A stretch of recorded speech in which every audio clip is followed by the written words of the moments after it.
ఓం సుషుమ్న. సుషుమ్న the inner miracles ప్రోగ్రామ్కి స్వాగతం. పరమ గురువులు శ్రీ శ్రీ శ్రీ భోగనాథ్ మాస్టర్ల వారికి, శ్రీ శ్రీ శ్రీ మహావతార్ బాబాజీ గారికి, ప్రత్యక్ష గురుదైవం పూజ్యశ్రీ ఆత్మానందమయ్య అమ్మగారికి నా హృదయపూర్వక నమస్కారాలు. సుషుమ్న ఇన్నర్ మిరాకిల్స్ ప్రోగ్రాంలో ఇవాళ మనతో ఉన్నారు శ్రీమతి లక్ష్మీ విజేత గారు.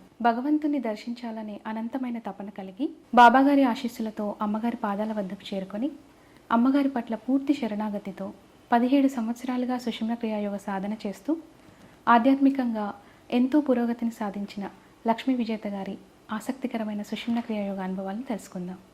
ఓం సుషుమ్న అండి. ఓం సుషుమ్న అండి. భగవంతుని దర్శించాలనే తపన మీలో ఎప్పుడు మొదలైందండి? మీ ఇష్ట దైవాలందరినీ ఎలా దర్శించుకోగలిగారండి? నాకు చిన్నప్పటి నుంచి కూడా భగవంతుడంటే చాలా ఇష్టం అండి.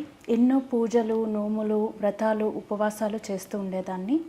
అలా నేను పెద్ద అయ్యేటప్పటికీ కల్లోనైనా భగవంతుని దర్శించాలి అనే తీవ్రమైన కోరిక కలిగింది. ప్రతిరోజు పడుకునే ముందు నా ఇష్టదైవాలకి ప్రార్థించుకొని పడుకునేదాన్ని అండి. దయచేసి ఈ రోజైనా దర్శన భాగ్యం ప్రసాదించమని. నెక్స్ట్ డే మార్నింగ్ ఎంతో నిరుత్సాహంగా లేచేదాన్ని. ఇలా చాలా రోజులు గడిచిపోయాయి. ఒకరోజు మా పూజ గదిలో షిరిడి సాయిబాబా గారి ముందు నమస్కరించుకొని, బాబా, మిమ్మల్ని చూడకుండా నేను ఉండలేను. కల్లోనైనా మీరు కనిపించేంత వరకు ఏమీ తినను, మంచినీళ్ళు కూడా తాగను అనుకొని 3 days ఉపవాసం ఉంటూ సాయినామాలు రాసుకుంటూ ఉండేదాన్ని అండి. అలా 3rd day ఈవినింగ్ స్టెప్స్ మీద నామాలు రాసుకుంటూ తెలియకుండా నిద్ర పట్టేసింది. దూరం నుంచి బాబాగారు నా వైపు నడుచుకుంటూ వస్తున్నారు.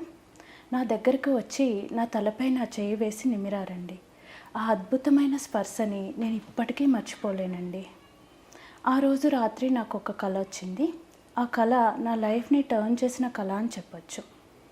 కళలో బాబాగారు వారి నిజ రూపంలో తెల్లని కపిని, భుజానికి జోలి, చేతిలో సటక, తలకి వైట్ కలర్ క్లాత్ చుట్టుకొని దర్శనమిచ్చారండి. మీ కుటుంబాన్ని అంతటిని తీర్థయాత్రలకు తీసుకువెళ్తాను అని కాలినడకనే కొండలు, లోయలు, నదులు నడిపించుకుంటూ ఒక గుడి దగ్గరికి తీసుకుని వెళ్ళారు. ఈ గుడి మెట్లు ఎక్కడానికి సాధ్యం కానివిగా ఉంటాయి, కానీ ఎక్కిన వారికి నెరవేరని కోరికంటూ ఉండదు అని చెప్పారు. నా కళ్ళెదురుగానే ఎంతోమంది ప్రయత్నిస్తున్నారు, మధ్యలోనే పడిపోతున్నారు. నేను ఎక్కుతాను బాబాగారు, నన్ను ఆశీర్వదించండి అని వారికి నమస్కరించుకున్నాను. దానికి వారు, మార్గం చూపించడం వరకు నా వంతు, దానిలో ప్రయాణించడం నీ వంతు అన్నారు. ఎంతో కష్టపడి పై వరకు ఎక్కిన నాకు ఎటువంటి గుడి కనిపించలేదు.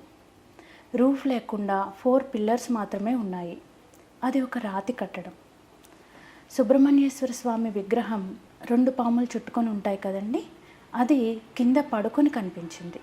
ఇదేంటి, నుంచొని కదా ఉండాలి అని దగ్గరికి వెళ్ళి చూస్తే 2 పాముల కళ్ళు రెడ్ కలర్లో ఓపెన్ అయ్యాయండి. వెంటనే అదే మండపంలో నా ఇష్టదైవాలందరి దర్శన భాగ్యము కలిగిందండి.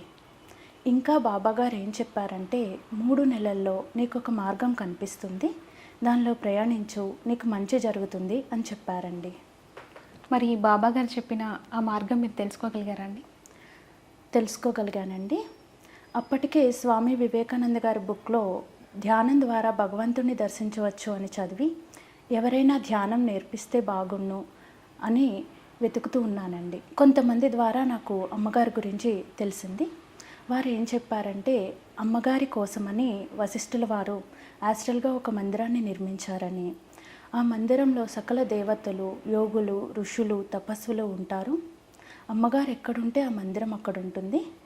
అమ్మగారి సమక్షంలో ధ్యానం చాలా చక్కగా జరుగుతుంది అని చెప్పారు. ఇది విన్న నేను ఎప్పుడెప్పుడు అమ్మగారిని చూస్తానా అన్న ఆత్రంతో సుషుమ్న క్రియాయోగ ధ్యానం క్లాస్కి వెళ్ళడం జరిగిందండి. అమ్మగారి దగ్గర ధ్యానం మొదలుపెట్టిన మొదటి రోజే ఎప్పుడూ ఫుల్ ఆఫ్ థాట్స్తో ఉండే నాకు ఎంతో చక్కగా భృగుమధ్యంలో దృష్టి కుదిరి థాట్లెస్ స్టేట్లోకి వెళ్ళగలగడం ఆశ్చర్యాన్ని, ఆనందాన్ని కలిగించాయి. అమ్మగారి సమక్షంలో అనంతమైన శాంతి, మనసులో ఎటువంటి కోరికలు, అలజడి లేని స్థితి, ఒక నిశ్చల స్థితి, ఒక బ్లిస్ఫుల్ స్టేట్ని అనుభూతి పొందానండి. ఇప్పటికీ అమ్మగారి సమక్షంలో ఉన్న ప్రతిసారి ఇదే స్థితి అనుభూతి పొందుతూ ఉంటానండి. ఆ రోజుకి సరిగ్గా బాబాగారు డ్రీమ్ వచ్చి 3 నెలలు అయిందండి. బాబాగారు నాకు చూపించిన మార్గం ఇదే అని నాకు చాలా క్లియర్గా అర్థమైంది. స్వయంగా బాబాగారే సాక్షాత్తు పరబ్రహ్మ స్వరూపులైన మన అమ్మగారి దగ్గరికి నన్ను నడిపించారండి. నిజంగా అమ్మగారిని చేరుకోవడం మన ఎన్నో జన్మల సుకృతం అండి. అవునండి. మీరు మీ పూర్ణాత్మని దర్శించుకున్నారు కదండి. మీ పూర్ణాత్మ ఎవరు? వారిని ఎలా తెలుసుకోగలిగారు? 3 నెలల సుషుమ్న క్రియాయోగ సాధన తర్వాత ప్రతిసారి ధ్యానంలో 2 కళ్ళు నన్నే చూస్తున్నట్టుగా కనిపిస్తూ ఉండేవి. నేను అమ్మగారికి చెప్పినప్పుడు, ఆ కళ్ళు నీ పూర్ణాత్మవి, ప్రతి ఒక్కరూ మోక్ష మార్గం చేరేంత వరకు వారి పూర్ణాత్మ వారిని గైడ్ చేస్తూ ఉంటారు అని చెప్పారు. నా పూర్ణాత్మ ఎవరు అమ్మగారు అని అడిగినప్పుడు, నువ్వే ధ్యానంలో తెలుసుకో అన్నారండి. అలా 3 months సుషుమ్న క్రియాయోగ ధ్యాన సాధన తర్వాత ఒకరోజు ధ్యానంలో కూర్చుని ఉండగా జలపాతాల దగ్గర తెల్లని వస్త్రంలో పెద్ద జుట్టుతో ధ్యానంలో కూర్చొని అరుంధతి మాత నా పూర్ణాత్మగా దర్శనమిచ్చారండి. ఇలా అమ్మగారి బ్లెస్సింగ్స్తో నా పూర్ణాత్మని దర్శించుకోగలిగానండి. అమ్మగారు మొదటి చూపులోనే నన్ను నా గత జన్మల నుంచి చూశారని తర్వాత ఎన్నో అనుభవాల ద్వారా నాకు అర్థమైందండి. అమ్మగారి చూపు ఎప్పుడూ నా అంతరంగాన్ని టచ్ చేసేదిగా ఉండేది. నాలో ఎన్నో ప్రశ్నలు, అడగాలా వద్దా అనుకున్నవి కొన్ని, ఎలా అడగాలో తెలియనివి కొన్ని. ఇలా ఏ రోజు నేను బయటకి అడగని ప్రశ్నలకి అమ్మగారు సమాధానాలు చెప్పేవారండి. ఈ విధంగా అమ్మగారి గైడెన్స్లో నా సాధన చాలా చక్కగా సాగేదండి. వండర్ఫుల్ ఎక్స్పీరియన్స్ అండి. మీరు బాబా గారిని 2 సార్లు భౌతిక శరీరంతో దర్శించుకున్నారు కదండి. ఆ అనుభవాన్ని వివరిస్తారా? నేను సుషుమ్న క్రియాయోగ సాధన మొదలుపెట్టి 1 year అయిన తర్వాత ఒకరోజు తెల్లవారుజామున ధ్యానం చేస్తూ ఉండగా బాబాగారు కనిపించి, ఈరోజు నేను నీకు భౌతికంగా దర్శనమిస్తాను అని మెసేజ్ ఇచ్చారండి. నేను ధ్యానంలోంచి బయటకు రాగానే ఆ మెసేజ్ మర్చిపోయాను. 10 గంటల సమయంలో బయట నుంచి ఒక మధురమైన కంఠస్వరం వినిపిస్తూ ఉంది. ఆ వాయిస్ వినగానే నాకు మార్నింగ్ మెడిటేషన్లో వచ్చిన మెసేజ్ గుర్తొచ్చింది. బాబాగారు అంతటి వారు విచ్చేస్తున్నారు, ఎలా మర్యాద చేయాలి, ఏమేం సమకూర్చుకోవాలి అన్న ఆత్రం ఒక పక్క, నేను అన్నీ సమకూర్చుకొని వెళ్ళేటప్పటికి బాబాగారు వెళ్ళిపోతే ఎలా అన్న సందేహం మరోపక్క. బాబాగారు ఎప్పుడు అడిగేది శ్రద్ధ సబూరినే కదా అనుకుని 2 రూపాయలు తీసుకుని పరిగెత్తుకుని వెళ్ళిపోయానండి. దూరం నుంచి కుష్ఠవ్యాధితో ఉన్న భిక్షకుని రూపంలో బాబాగారు నా వైపుకి వస్తూ ఉన్నారు. వారి ముఖం ఎంతో తేజోవంతంగా ఉంది. అర్థవంతంగా, శ్రావ్యంగా వేదాంతం వల్లిస్తూ ఉన్నారు. వారు నా దగ్గరికి వచ్చినప్పుడు 2 రూపాయలు భక్తిపూర్వకంగా వారికి సమర్పించుకొని వారి పాదాలకి నమస్కరించుకున్నానండి. ఒక తన్మయత్వ స్థితిలో వారినే చూస్తూ అలానే నుంచుండిపోయాను. కొంతసేపటి తర్వాత మా నాన్నగారు పిలవడంతో బాబాగారు ముందుకు వెళ్ళిపోయారు. ఎంతో కష్టం మీద నేను వెనక్కి తిరిగి వెళ్తూ ఒకసారి చూద్దామని చూసేటప్పటికి బాబాగారు కనుచూపు మేరలో కనిపించలేదండి. ఇది జరిగిన 2 days నాకు చాలా ఎనర్జీ ఫ్లో జరుగుతూ ఉండేది. నేను చూసింది బాబాగారినే అనే స్ట్రాంగ్ ఫీలింగ్ నాలో ఉంది. 3rd day నుంచి నాకేంటి బాబాగారు అంతటి వారు దర్శనం ఇవ్వడం ఏంటి, ఇదంతా నా భ్రమ అయి ఉంటుంది అనుకుని నేను ఎవరికీ ఈ విషయం చెప్పలేదు. కొంతకాలం తర్వాత పిఠాపురం దత్తాత్రేయ స్వామివారి టెంపుల్లో ధ్యానం చేసినప్పుడు మళ్ళీ బాబాగారు దర్శనమిచ్చి, అప్పుడు కనిపించింది నేనే, నీ లైఫ్ టైంలో మరో 2 సార్లు భౌతికంగా నీకు దర్శనమిస్తాను అని చెప్పారండి. ఇది కూడా నా ఊహ అయి ఉంటుంది అనుకొని ఈ విషయం ఎవరికీ షేర్ చేయలేదు. మరికొంతకాలం తర్వాత అమ్మగారి సమక్షంలో ఉండగా నాకు ఫస్ట్ టైం బాబాగారు ఏ రూపంలో కనిపించారో అదే రూపంలో కనిపిస్తూ ఉన్నారండి. అంటే మెడిటేషన్లో విజన్ ఎలా వస్తుందో నాకు ఓపెన్ ఐస్తో ఉండగా అలా ఎదురుగా బాబాగారు కనిపిస్తూ ఉన్నారు. వెంటనే అమ్మగారికి జరిగిందంతా వివరించాను. అమ్మగారు ఇప్పుడు కూడా నాకు బాబాగారు కనిపిస్తూ ఉన్నారు, ఇది నిజమేనా, నా భ్రమ అని అడిగాను.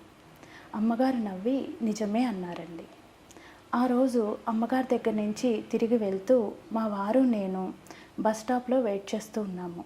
అప్పుడు మరొక్కసారి బాబాగారు భౌతిక దేహంతో దర్శనమిచ్చారండి. నాకెంతో ఇష్టమైన బాబాగారిని కలలోనూ ధ్యానంలోనే కాక భౌతిక దేహంతో కూడా దర్శించుకునే మహద్భాగ్యాన్ని కలిగించారండి అమ్మగారు. తిరుపతి గురు పౌర్ణమిలో శ్రీ వెంకటేశ్వర స్వామి వారిని కూడా మీరు భౌతికంగా దర్శించుకున్నారు కదండి. అవునండి. ప్రతి సంవత్సరం గురు పౌర్ణమికి అమ్మగారు హోమం చేస్తారు కదండి. 2014 తిరుపతి గురు పౌర్ణమి వేడుకల్లో హోమం జరుగుతూ ఉంది. మా చిన్నబాబు అల్లరి చేయడంతో నేను దూరంగా వెళ్ళి బాబుని ఆడిపిస్తూ ఉన్నానండి. అప్పుడు నా దగ్గరికి ఒక వ్యక్తి వచ్చారు. ఆజానుబాహులు వారు. ఎంతో తేజోవంతంగా 3 నామాలు పెట్టుకొని ఉన్నారు.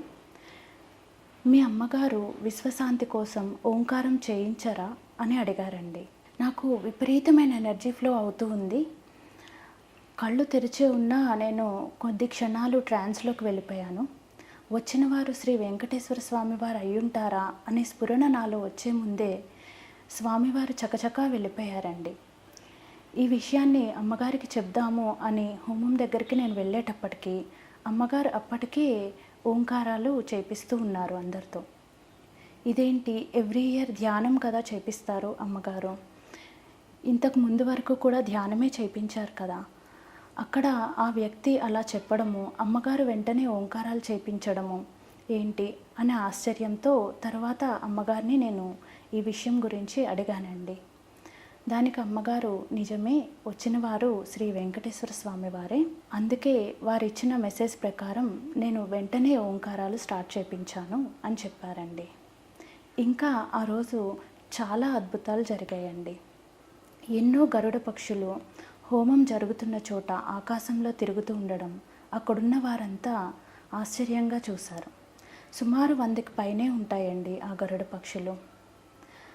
హోమం జరుగుతున్నంతసేపు చిరుజల్లు కురుస్తూ అక్కడి వాతావరణం అంతా చాలా ఆహ్లాదకరంగా ఉంది.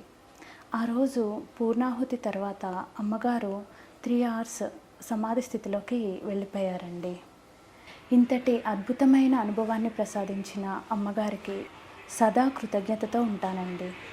తిరుపతి గురు పౌర్ణమి నాకు కూడా ఒక మరపురాని అద్భుతమైన అనుభవం అండి. మొట్టమొదటిసారి నేను గురు పౌర్ణమికి అటెండ్ అయ్యాను.